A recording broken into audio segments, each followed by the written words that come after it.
अगर किसी का निकाहनामा जो है वो रजिस्टर नहीं है, उन्होंने सिर्फ शरई निकाह किया था और बहुत टाइम गुजर चुका है, अभी तक उनका निकाहनामा रजिस्टर नहीं है, तो दोस्तों उन्होंने कैसे रजिस्टर करवाना है इसका मैं मुकम्मल तरीका आज आपको बताता हूं। पहले मैं आपको ये बता दूं कि इसके लिए कौन कौन सी आपको चीजें चाहिए होंगी। सबसे पहले लड़का लड़की का आईडी कार्ड चाहिए होगा और जो गवाहान है उनका आईडी कार्ड चाहिए होगा। अब लड़की की उम्र कितनी होनी चाहिए, लड़की की उम्र कितनी होनी चाहिए? लड़की की कम से कम 16 साल उम्र होनी चाहिए और लड़के की जो कम से कम उम्र है वो 18 साल होनी चाहिए। और लड़की अगर यानी कि 18 साल से कम है, उसका बर्थ सर्टिफिकेट और बेफाम। और अगर लड़का लड़की में से कोई एक गैर मुल्की है, मतलब कि इंडिया के, अफगानिस्तान के, किसी भी दूसरे मुल्क का है, तो उसका पासपोर्ट चाहिए होगा। दोस्तों अब देखें आपने फिल कैसे करना है, आपने रजिस्टर कैसे करवाना है कि आपको ये फार्म मिल जाएंगे। मतलब कि आपने ये फार्म लेने, ये निकाह फार्म होते हैं, ये 4 होते हैं, मतलब 4 इसके परत होते हैं।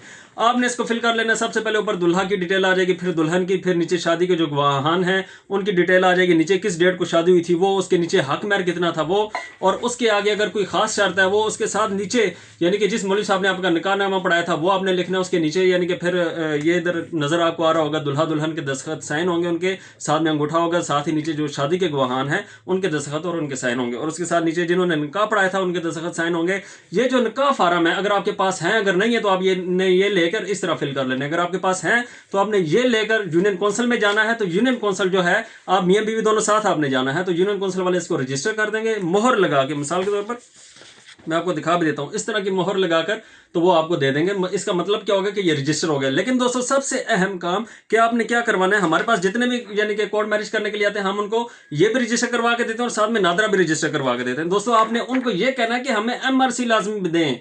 मतलब जब भी आप कोर्ट मैरिज कर रहे हैं, शादी कर रहे हैं, तो उनको बोलें लाजमी हमें एमआरसी, मतलब कि मैरिज रजिस्ट्रेशन सर्टिफिकेट लाजमी दें।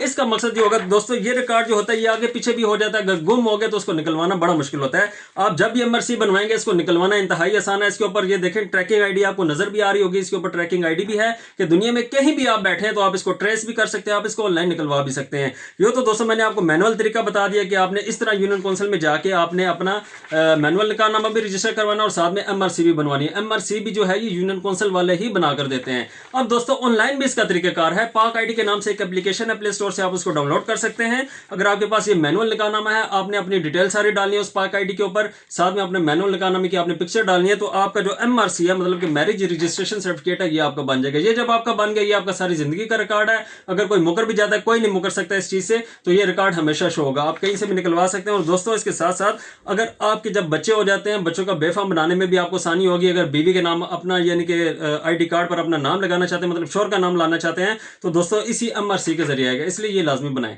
शुक्रिया।